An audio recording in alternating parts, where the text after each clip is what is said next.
रूमाल। आज बड़े साहब का मूड ठीक नहीं है। क्या हुआ उन्हें?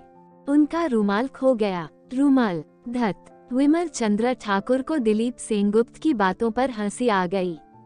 सच कह रहा हूँ, जाओ न, उन्होंने तुम्हें बुलाया है, दिलीप सेन ने फिर कहा। विमल चंद्र ने सोचा, रूमाल ऐसी कोई चीज नहीं है जिसके लिए मूड खराब किया जाए। ये बात उसे कुछ अजीब लगी और वह ये सोचकर फिर हंसा। विमल, तुम हंस रहे हो, मैं सच कह रहा हूँ। बड़े साहब ने सचमुच तुम्हें बुलाया है, कहते हुए वह अपनी सीट पर चला गया। दिलीप सेन के जाने के बाद विमल बड़े साहब और उनके रुमाल के बारे में सोचने लगा और इस क्रम में उसे अचानक याद आया कि 4 दिन पहले वह बाजार से एक रुमाल लाया था।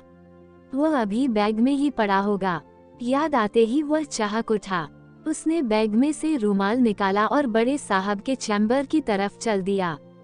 बड़े साहब यानी कि उस इलेक्ट्रॉनिक कंपनी के चीफ इंजीनियर, जिस कंपनी में विमल चंद्र काम करते थे। बड़े साहब मैथिल थे। उनका गांव विमल चंद्र के गांव से 1.5 कोस पश्चिम था। उनका नाम था जागेश्वर कामत। पहले लोग उन्हें जे के साहब कहते थे, पर जब से वे चीफ इंजीनियर बने तब से लोग उन्हें बड़े साहब कहने लगे।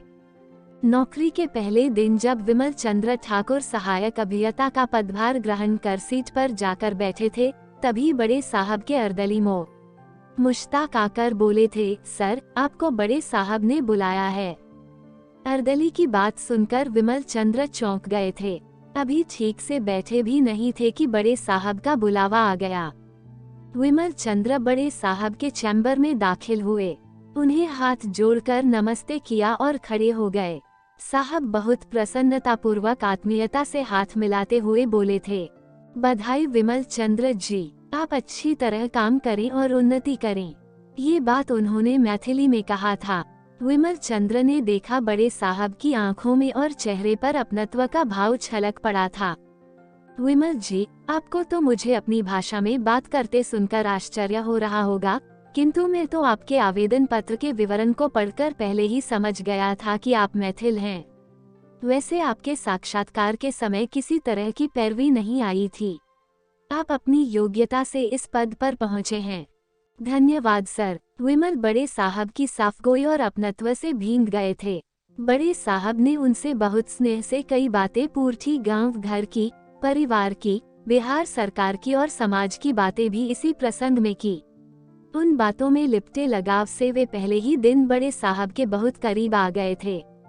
समय बीतता गया। विमल बड़े साहब के परिवार के सदस्य की तरह हो गए। ये बात कंपनी के सभी लोग जानते थे, पर कंपनी के अनुशासन के मामले में वे बहुत सख्त माने जाते थे। विमल खुद बेहद अनुशासन प्रिय थे।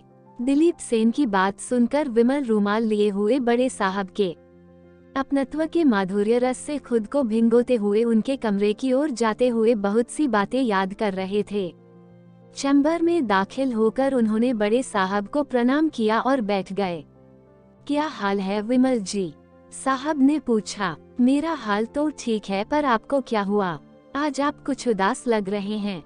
मेरा रुमाल खो गया, साहब बोले। रुमाल? हाँ, उद्धरण चिन्ह। विमल हंसे। उनकी हंसी में अपनत्व था। बोले, सर, एक बात बताइए, मैं ये कैसे समझ गया कि आपका रुमाल खो गया? मतलब? वे विमल की बात समझ नहीं पाए। उसने अपनी पैंट की जेब से नई रुमाल निकाली, उसे मेज पर रखते हुए बोले, देखिए सर, मैंने 4 दिन पहले ही एक रुमाल लिया था। उसे बैग में रखा, वो उसी में रखा रह गया। दरअसल उसे आपका रुमाल होना था। उद्धरण चिन्ह। रुमाल देखकर बड़े साहब हंसे थे। उनकी हंसी ऐसी थी जैसे विमल ने कोई फुहड़ बात कर दी हो। साहब के चेहरे पर आई ऐसी प्रतिक्रियात्मक हंसी ने उन्हें आश्चर्य में डाल दिया। वे अकचका गए। विमल जी, ये तो बाजारू रुमाल है। मेरा जो रुमाल खो गया है उसे मेरी पत्नी ने बनाया था। अब क्या करेंगे सर? विमल ने खुद को संभालते हुए कहा, देखिए विमल जी, मेरी पत्नी ने जिस तरह मेहनत कर मनोयोग से वह रुमाल बनाया, मुझे दिया और आज ही दिया, मैंने उसे ही गुम कर दिया, इसका क्या मतलब हुआ? मैंने उनके प्रेम को महत्व नहीं दिया। साहब के स्वर में उदासी थी, गहरी उदासी। पर खो तो किसी से भी सकता है, खोने का ही तो डैक है विमल जी। आज शाम को जब मैं उन्हें बताऊंगा कि उनके द्वारा मुझे भेंट किया गया रुमाल खो गया है तो उन्हें कितना डैक होगा। मैं अपनी पत्नी के हर काम को उत्साह से देखता हूँ। मेरा उत्साह उनके जीवन में संगीत भरता है। वे भी मेरे लिए ठीक वैसा ही करती हैं।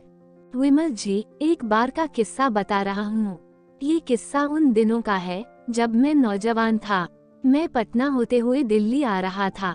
मैं ट्रेन के जिस कूपे में था उसमें मेरी बगल की सीट पर एक वृद्ध दंपति बैठे थे। दोनों का शरीर बहुत कमजोर था। दोनों जैसे तैसे जीवन की दैनिक क्रियाओं को संपन्न कर पाते थे।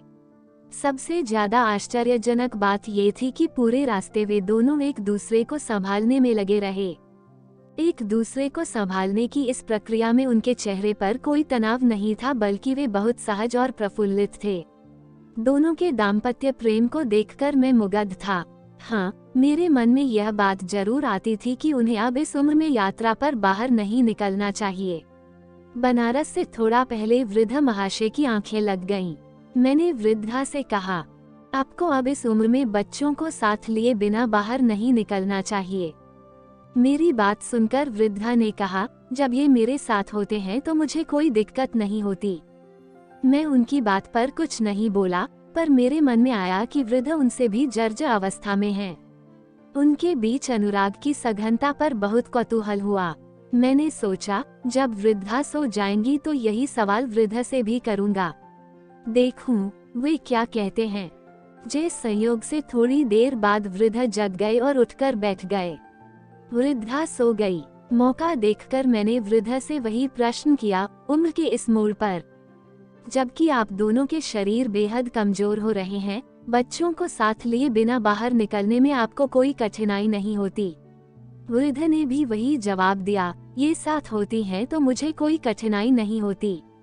ये कहते हुए उन्होंने नेह से भींगी दृष्टि से देखते हुए उनकी ओर उंगली से संकेत किया। उन्हें भी वैसी ही बात कहते सुन मैं गंभीर हो गया। मुझे गंभीर देखकर वृद्धा हंसे और पूछा, आपका घर शहर में है या गांव में? गांव में, मैंने उत्सुकता से जवाब दिया। मुझे लगा कि ये कुछ पूछ रहे हैं। आपने सिर्फ बांस के सोंगर पर किसी टाट को खड़े देखा है? अगर सोंगर हटा तो टाट गिर पड़ेगा। दोनों एक दूसरे को सहारा देकर खड़े रखते हैं। हम दोनों का यही जीवन है। और यह कहकर वृद्ध उदास नहीं हुए बल्कि आह्लाद से हंसने लगे। मैं कह रहा हूँ विमल जी, दाम्पत्य जीवन का यही अनुराग होता है। मैं उन्हें स्नेह दूं, उनके काम को महत्व दूं, वो भी ऐसे ही मेरे काम को इतना ही महत्व दें। बड़े साहब बोल रहे थे और विमल के मन में उथल पुथल मची थी। उसके मन में कई बातें एक साथ आने लगीं।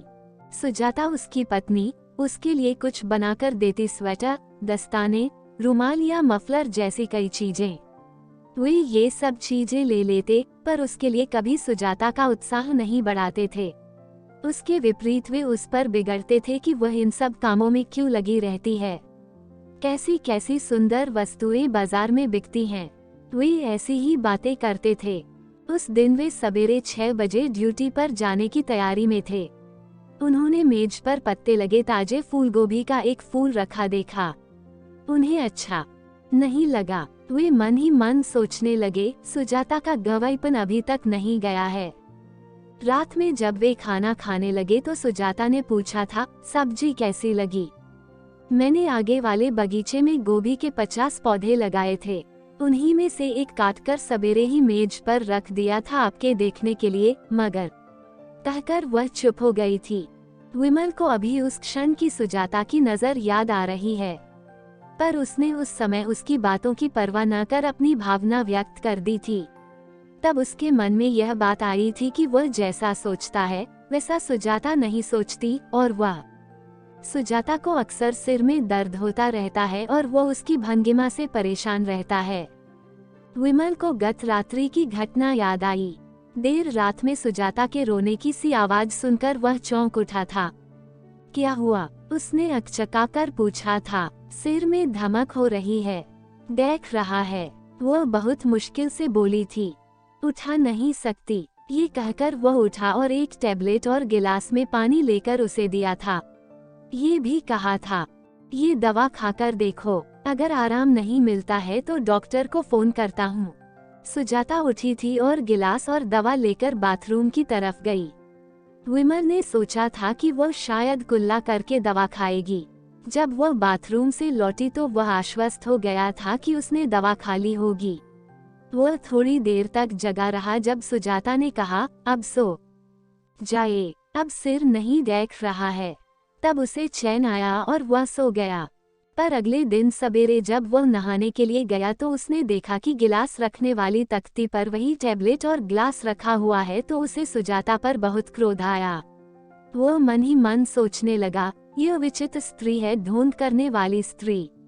पर नहाते धोते समय वह सुजाता को कुछ नहीं कह सका, वह भूल गया।